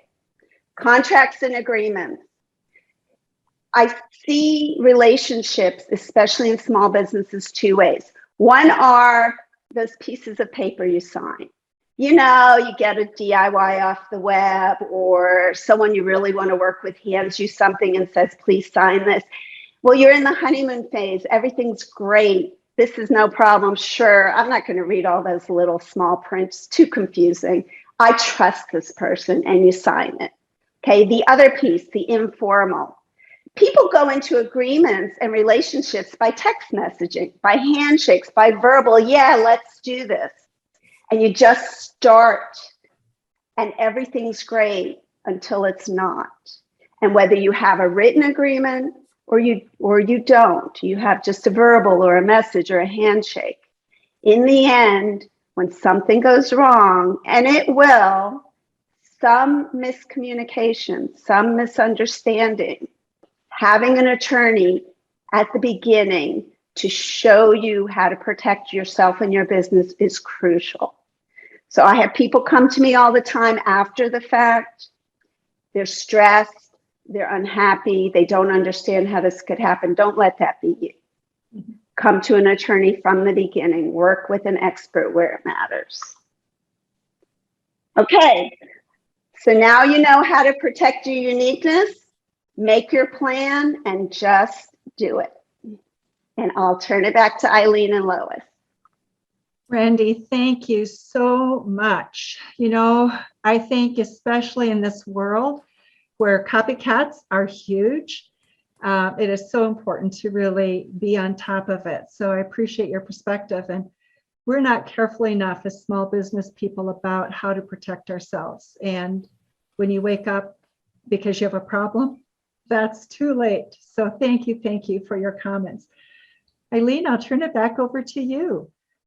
Randy is there in order for us to do our businesses and do it well and go back to it. And she's there to protect us. And speaking about protection, we were going to move on to Kathy Myron, who is going to protect our businesses. She is going to be speaking on when your company is hacked, will you be prepared? So let me just switch the slide 1 second, please. Okay. Kathy brings her Fortune 500 experience to her business clients. Her strategies help clients avoid data loss and downtime by implementing practical, actionable strategies to disaster-proof their businesses. Outside of eSilo, Kathy is a speaker, trainer, and certified small business mentor with SCORE. She also serves as a board member and advisory committee member for nonprofits committed to improving access to tech and education in South Florida. Kathy, stage is yours. Do you have a screen share? Yes. Let's see. Thank you so much. Tell us how to protect our businesses. All right. Can you guys see that? Yep. Excellent. So first of all, thank you for having me here. It's a pleasure to be with all of you. We've had some amazing speakers, and hopefully I can keep the IT and cybersecurity portion just as lively as the rest of it. So I want to start by saying this. You know, everybody reads the news and sees the headlines and maybe is wondering, oh, are those cyber threats real? Is that a real risk that faces my business? And I want to leave you with this figure. So in the first 6 months of 2021, we have already had more cyber attacks, more ransomware attacks than in all of 2020 combined. Excuse me. And that was already a record-setting year because of COVID and all of the increase in remote work and scams and things like that. And then the other statistic is that small businesses are targets of 50% of all cybercrime. And most of that cybercrime is all financially motivated. And that's because the attackers know that smaller businesses don't have the same level of expertise and resources and knowledge that some of the big guys do. And they're more dependent on their data and their systems in order to function. They have a smaller cushion. So for those of you who follow me on LinkedIn and social media, you know I post a lot of tech tips about what you can do to protect yourself at work and at home when it comes to cybersecurity. And because business leaders are valuable targets, right? It's easy to make a mistake, you're really busy, and the cost of one of those mistakes can be devastating to both your personal reputation as well as your company. It can cost you dearly. But those tech tips are really just the tip of the iceberg, right? The lowest common denominator for everybody who's out there. But because all of you are here in a business growth summit focused on what you can be doing for your business, my talk today is going to be about what you should be doing in the boardroom, not necessarily what you should be doing when you're sitting in front of your keyboard. So let's get started. So I think it's really important to tell you a little bit about myself and really who you're getting advice from. Kind of like how Chris said, there's a lot of amateurs out there on social media trying to teach you digital marketing. I can tell you from experience that there are a lot of amateurs out there delivering IT support to small businesses. Everybody seems to feel like they're qualified to give advice on cybersecurity, or they have a friend or a buddy or a nephew or somebody who's helping them with it. But the real question is what is their experience? And so I want you to know that my experience goes way beyond my 3 years as the CEO of eSilo, a woman and minority-owned business, but that I cut my teeth for 15 years at GE right out of college. I started as an analyst. I worked my way up to a VP and a CTO. And all of those little dots on the map are places where I have lived and worked in a variety of different industries to really build my portfolio of experience. And that allows me to work with several different nonprofits, as Eileen mentioned. Oh, sorry, go back. Including SCORE, which many of you may have heard of before. So anyways, I want to start with a couple of different misconceptions and myths that small business owners are fed when it comes to cybersecurity. And they say that there's 3 types of knowledge: what you know, what you don't know, and what you don't know, you don't know. So we're going to focus on that last one. And the first is that IT is not a cost center. So a lot of times in traditional business thinking, technology is part of the cost of doing business. Every year you want to spend less and less on that budget. It's a commodity. You want to get the cheapest service or the cheapest tool that does the job. What I would tell you though, is that it should be viewed as a productivity driver, a source of competitive advantage, a source of innovation, a trust builder, and really a differentiator with you and your customers. So think about Airbnb and Uber and kind of what they've been able to do in their markets. The second thing that people think is that security is black and white. I'm either somehow secure or not secure. And what I would say is that being 100% secure is an unrealistic expectation. And that's in part because cyber threats are changing every day. And also in part because as a small business, you're never going to be able to do all of the things and buy all of the tools to completely lock everything down. So instead, you should think about it in terms of a spectrum. There's levels of maturity. And as a C-suite leader, you're sitting down and deciding, where is your risk appetite, right? What are you comfortable living with some level of risk? And therefore, where are you spending your limited resources and budget to ensure that the risk is at a certain level? Also, there's a tendency, I would say, to delegate to middle management, right? So whoever your IT person or IT company is, it's tempting to go and ask them, hey, what should we be doing for cybersecurity, and going along with whatever they suggest. But the problem is that when you build a strategy from the bottoms up, there's only so much that you can see, right? What you really need to be doing is building it from the top down, setting your risk tolerance, that risk appetite and the budget for cybersecurity from the very top, where you can see much further. And so the problem is if you were to go and ask whoever's doing your IT today, say, hey, what should we do for cybersecurity? They're probably going to take your current budget and just add a little bit on top of it, as opposed to really setting those requirements in line with business strategy and tying it to your overall growth and business goals. Another misconception is that that cybersecurity and IT in general is some superhero's job over there. And depending on your experience, you might not feel that your IT person is a superhero because, there's good and there's bad IT support. But the message here is that it's not any one person or department or company's job. It's the job of everyone in the organization to help protect and secure the systems and data. It's a little bit like culture, where somebody has to lead the charge, but at the end of the day, everybody has to buy in or it doesn't work. Business leaders are really good at delegation, and it's okay to delegate the work, but not the decisions.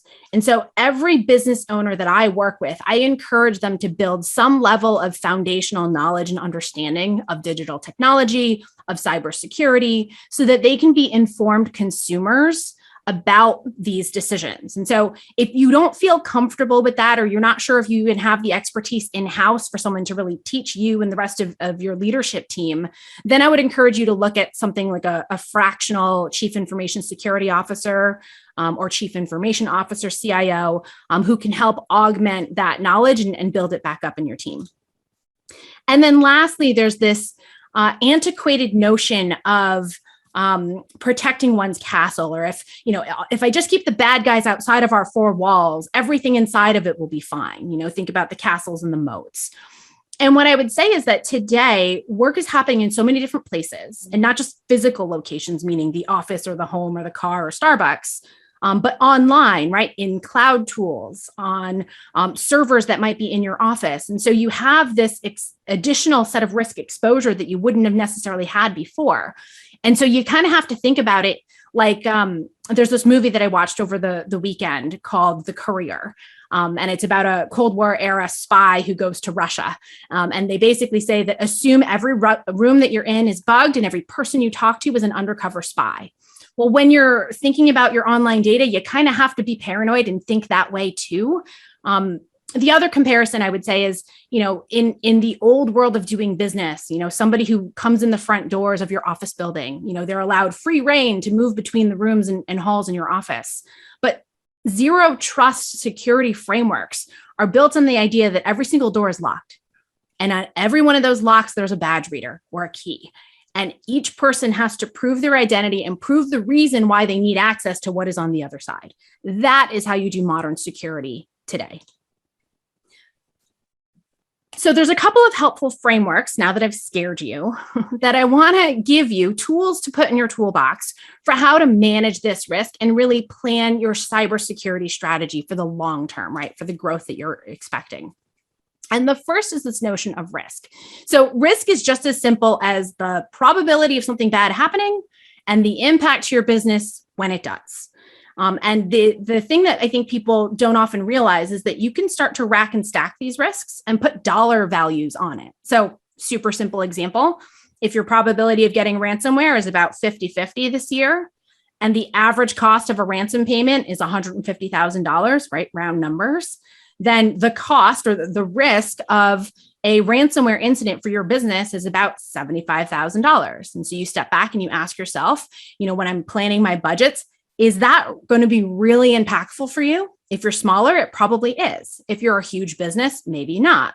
Now, we're only talking about the ransom payment itself, so not the loss of revenue, the loss of productivity, brand reputation, legal fees to defend yourself from lawsuits and PR and all this other stuff. But just looking at that very objectively, you can start to prioritize, again, what IT or digital risks are you focused on?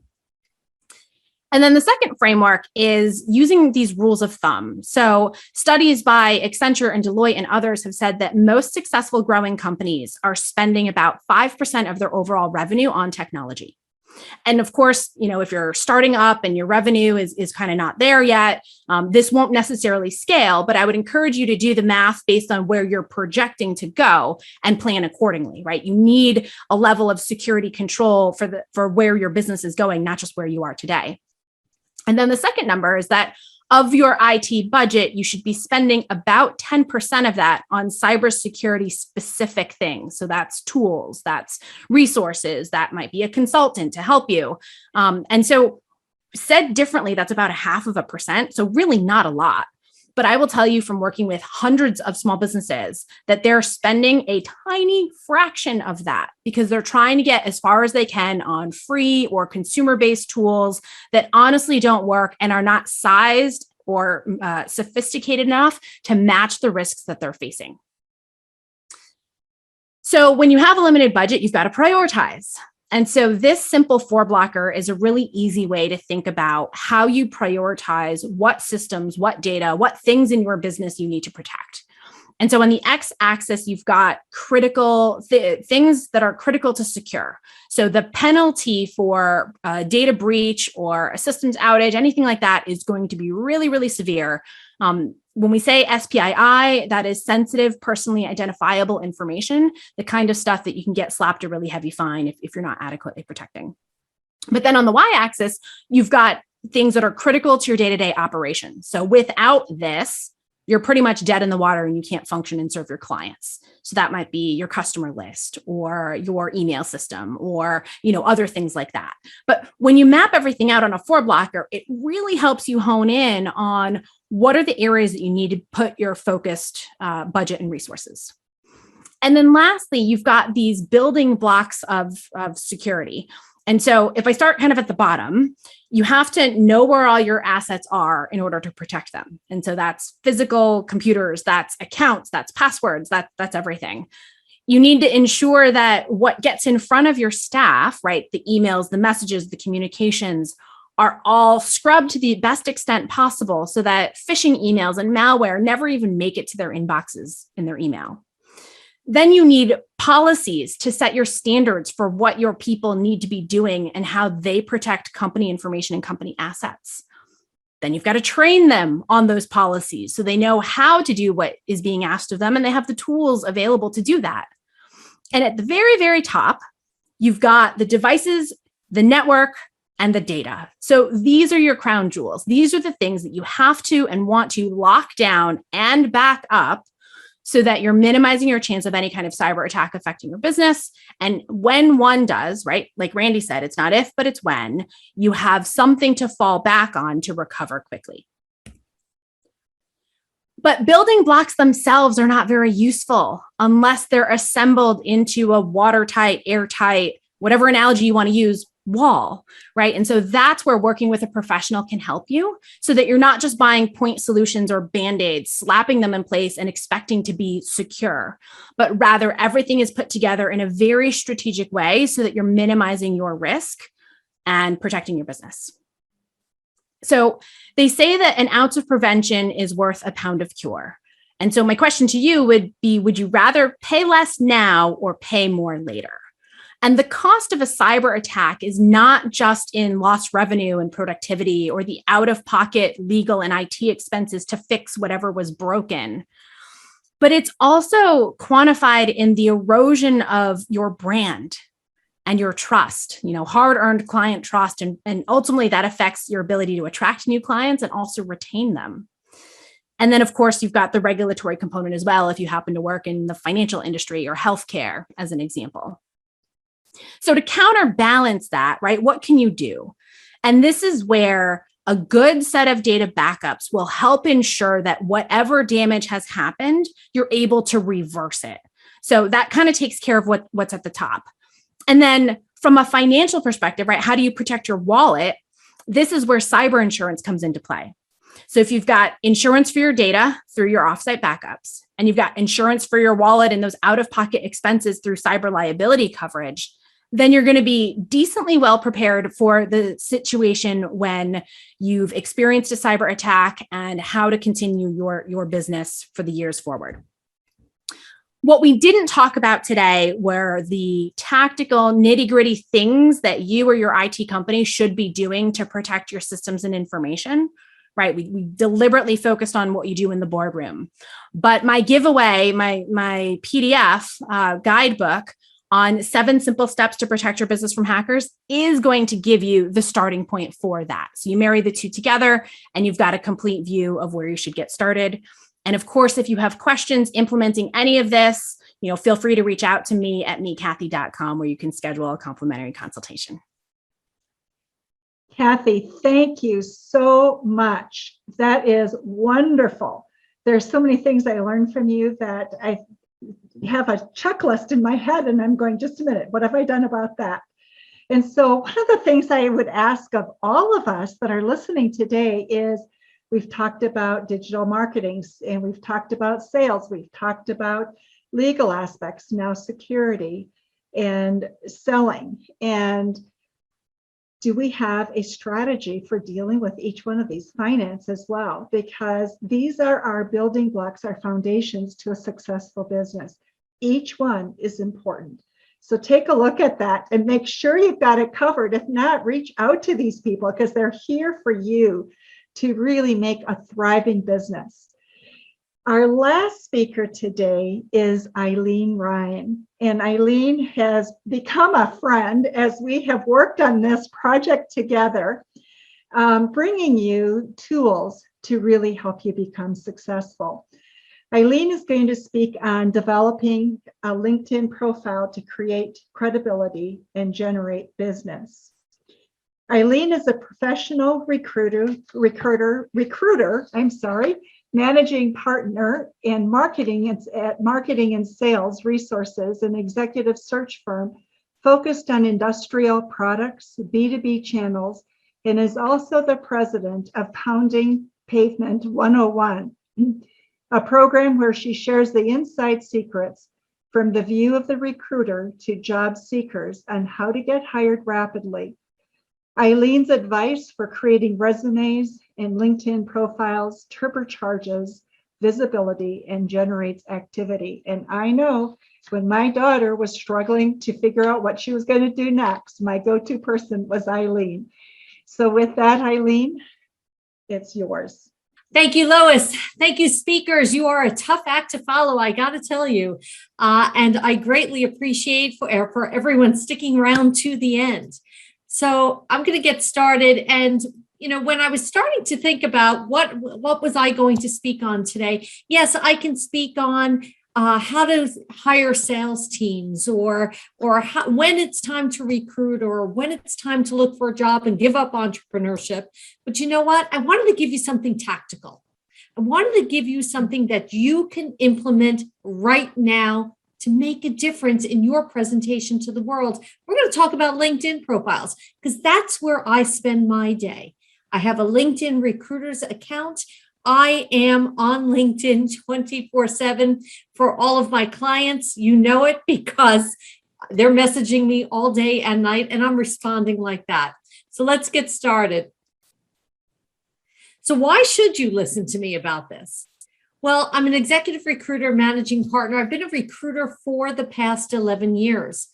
I'm also a job search strategist. I teach people how to use LinkedIn, how to create immense amounts of visibility for themselves so this way they can get hired.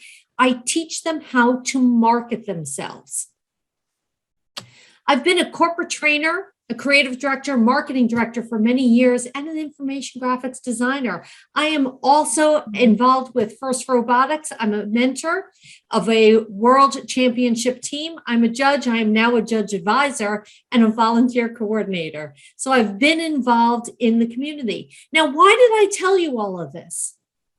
It's because now you know a little bit about me. You know the credibility as to where the information is coming from.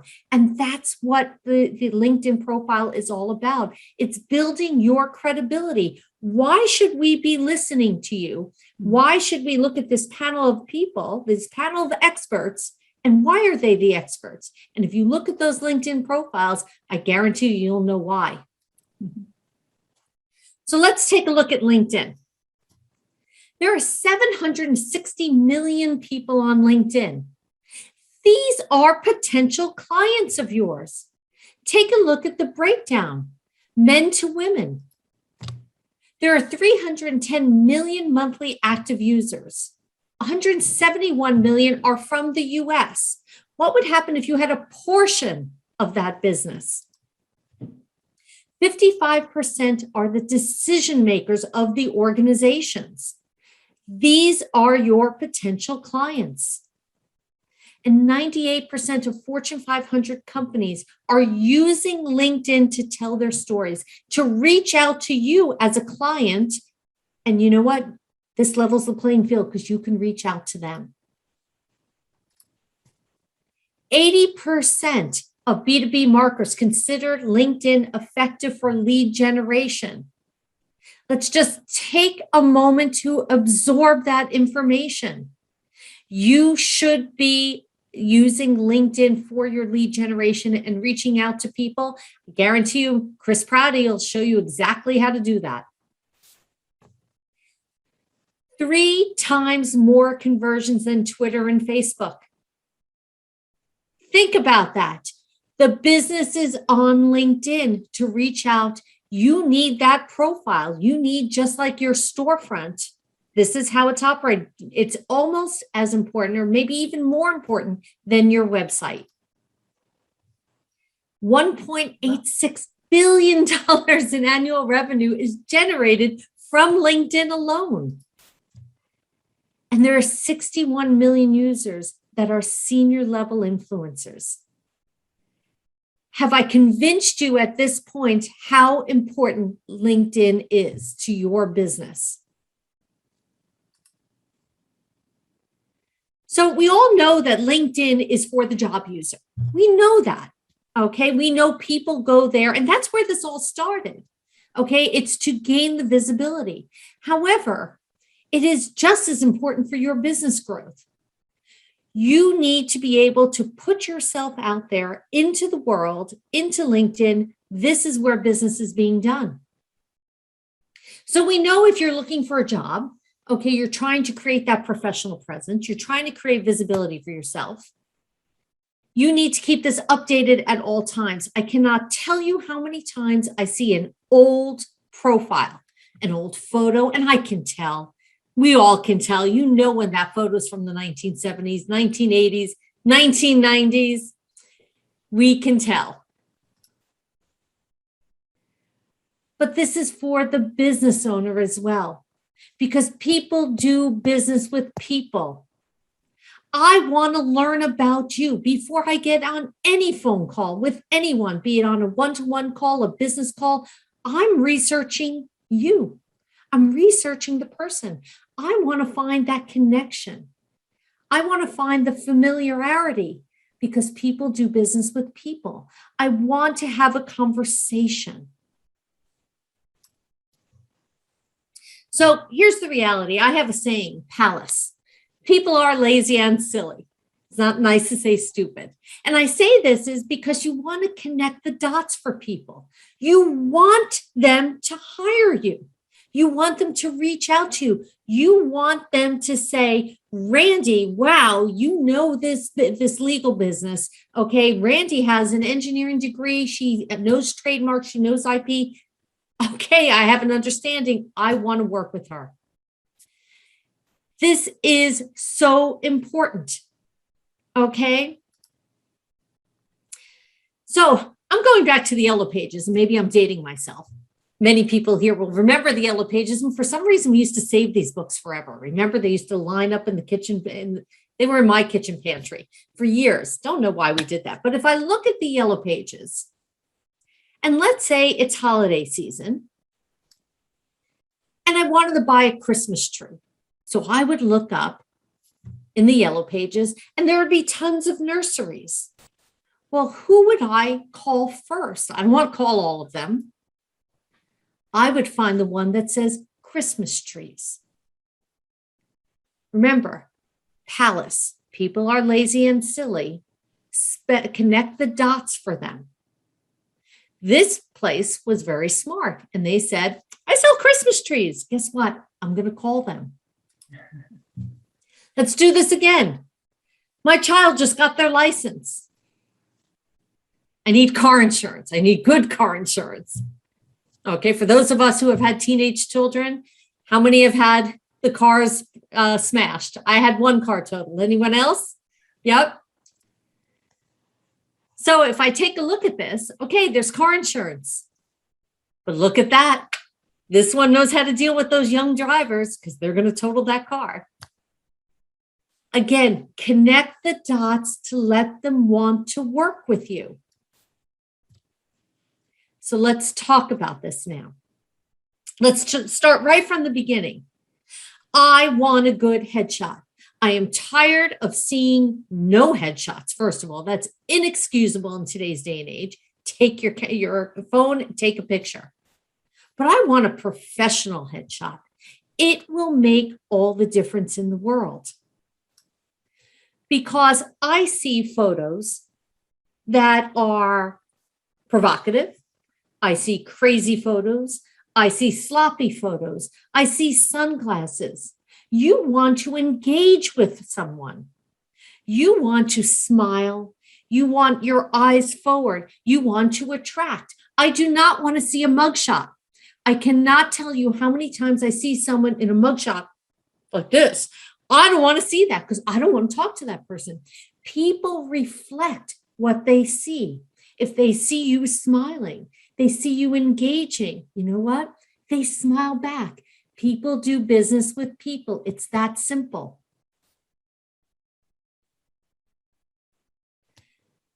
And this is an incredible statistic. Profiles with professional headshots get 14 times more profile views.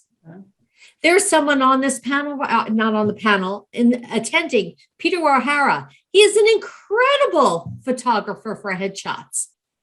Kathy, Randy, your headshots were done by Peter. I'm going to have mine done.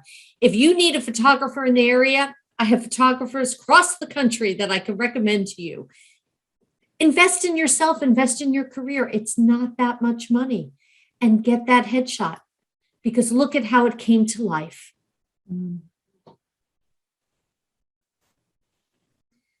That background, when I see that green background on a LinkedIn profile, that tells me someone doesn't know what they're doing. That tells me someone's not engaging. That's wasted space, wasted advertising space for your business. Why are you giving it away? Showcase and show your story, who and what you're about. Look at how that just came to life. This is someone who is interested in doing business with me. This is someone who's interested in doing business in general. But this is someone who's telling me who and what they're about. Immediately, I can tell. Your headline is invaluable to you. Again, Palace, remember Palace, P-A-L-A-S, people are lazy and silly. Spell it out and connect the dots for them. Tell me what you do. I cannot tell you how many resumes I read. I read about 500 a day. How many profiles I look at that at the end of reading it, I have absolutely no idea what the person does. I have no idea what industry they're in. I have no idea who they serve or what they do. I need that information. Tell me. You have 220 characters to do this. I think we can all do that. When I see a URL that is not customized, again, that tells me someone doesn't know what they're doing. You want to customize this rather than Eileen-Ryan at ABBA 574. Gee, it's a lot easier just to have Eileen Ryan. Except I always have to spell my name for the rest of my life. No one can ever spell my name, but that's okay. It's there. And it's easy to do. It's right here on your LinkedIn profile. Just click edit profile and URL. It will take you to this page and right there, click the edit button, customize it, use whatever name you want. I don't care. Just make it personalized. I have it as my name. I could have had it as Pounding Pavement 101. I could have had it as marketing and sales. I could have had it building careers or get hired, whatever you want it to be. The about section is so important because that's when you can tell your story. I don't need a full dissertation, however. I do not need paragraph upon paragraph upon paragraph. I want you to keep it simple. The goal here is to sell yourself. The goal is to tell your story. Why should I want to do business with you? But it's not about you. And everyone on this panel has said this. It's not about you. It's what can you do for your client? What is that transformation that you can make to make the difference in their world? Why should they want to call you and contact you? And always use bullets. I don't want to sit there and read 5 different paragraphs. You know what? Again, Palace, people are lazy and silly. Spell it out easily for me. Okay, so I want bullets. And tell me, everything that you ever learned in kindergarten, remember that? Okay, our basic stories, who, what, when, where, why, and how. And then I'll want to call you and I want to connect with you. And then we can do business. That featured section is so incredibly valuable. Every section, if you notice, I'm saying the same thing. Showcase your work, showcase your testimonials. Articles, videos, books, posts, everything to show that you are the expert in what you do. Now, if I go to that experience section, and let's say I want to create a social media presence for my business, I need someone who knows the social side and the technical side, who has that proven methodology. Well, I bring up Chris Prouty's profile. Says it right there. Oh, so simple. And I take a look and I say, he's been doing this for 20 years. 20 years he's been in business. He must know something. He must be good at this to be able to support himself, his family for 20 years doing this. And look at this. He has a degree in mathematics. So he's not coming from the design side. He's coming from the analytical side. He has an understanding behind the scenes. And he has a featured section. This tells me a little bit more about him and his program. Let's do this again. I just started the business. I need to file some business legal papers. I need someone with legal experience. Attorney for small businesses and entrepreneurs. That's me. I do that. Fantastic. Let me learn more about Randy. And as I take a look, I look at all of her experience. I look at the experience that she was an attorney for Motorola for how many years, Randy? 8 years. Oh, okay.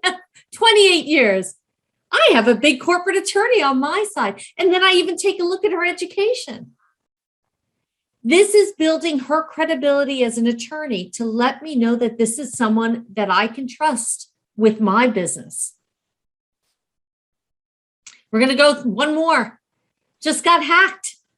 What do? I need to protect my digital files for my business. I need someone with that background. And I take a look at Kathy for eSilo. Take a look at Kathy's background. This is someone then who will be protecting my business. And you can see that she has a long history in this. These are the people that I would want to reach out to. You need to build that experience. Tell your story on your LinkedIn profile. Let's go to the education. Now, not everyone has an education that is applicable to what they're actually doing now. But if you do, like I know Mr. Brian Daly does, because he has a background in finance. He has an education in finance. He's been doing this a long time. Brian, I won't say how many years. Okay. But that would be of interest to me. This isn't someone who woke up today and decided to go to be a financial advisor. He has been doing this and has an expertise in this. I want to see your volunteer experience. Again, remember, people do business with people. I want the connection to you. The fact that I have FIRST Robotics on my profile immediately connects me to the FIRST Robotics community. What do you do in your community that connects you?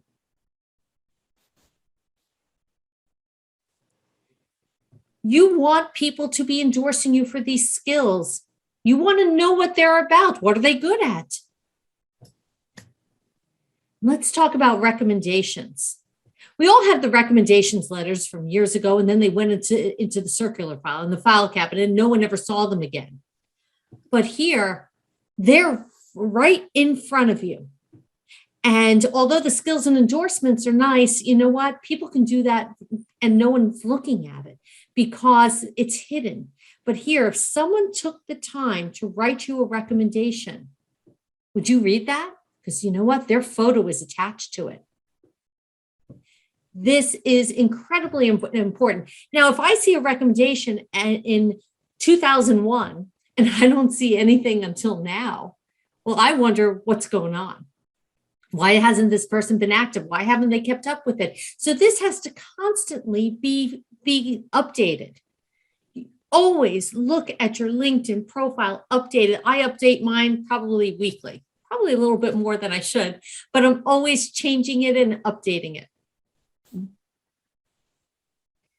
And you do want to add in your accomplishments. And Randy will tell us, okay, our patents, anything that is trademarked, you want in there. Your honors and awards. Kathy was just nominated a finalist as Woman of the Year at a Chamber of Commerce.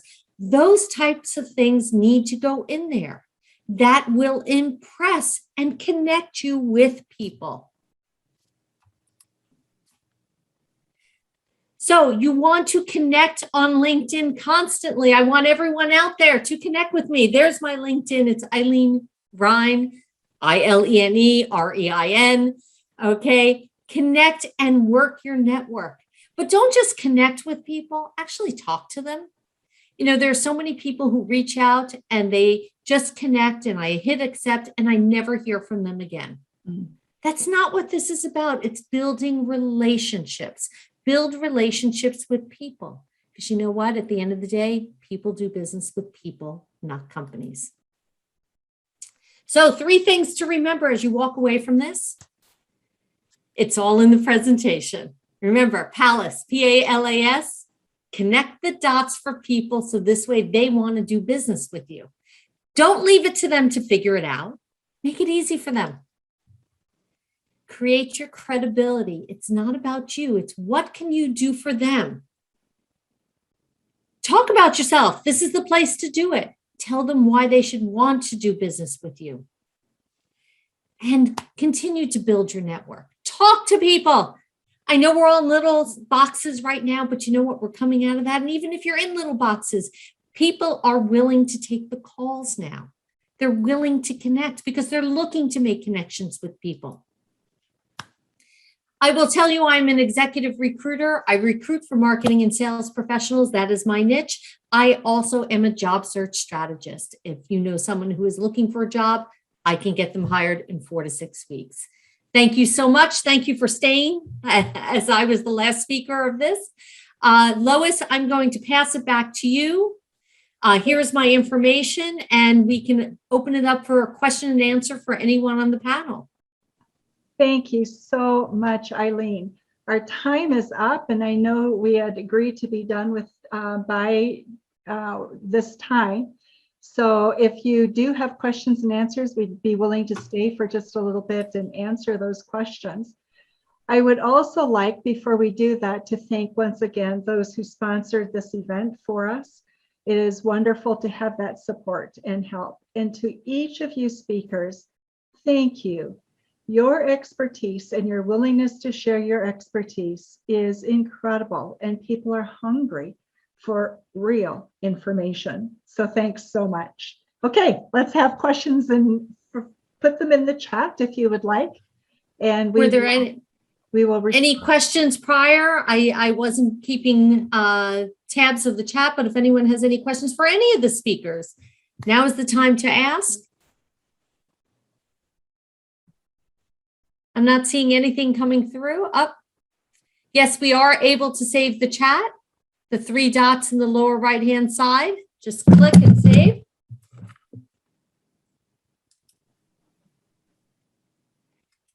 Yes, you will be able to get ebooks and downloads from everyone here. There will be a replay that will be on our website. So we will send that out next week. To save the chat, in the chat area, there are 3 dots. Just click on the 3 dots and hit Save Chat. The participants might not be able to save the chat. Oh, they cannot save the chat? No, I think in this format, participants don't have the access to save the chat. Okay. Well, So we have the chat saved, but all of the contact information for all of the speakers will be sent out to everyone. I think you can do a select all and then copy and paste. Is that right, Chris? Maybe. Chris Yeah. test it out for us. Just double click inside the chat and then Command Control A on your keyboard, and that should select it all.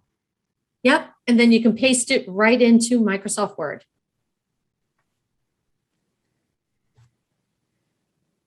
Okay, Lois, I don't think we have any questions, so thank you so much for coming to our business summit. Our next summit's coming up. January 19th will be our next career summit. So we will be sending out information about that.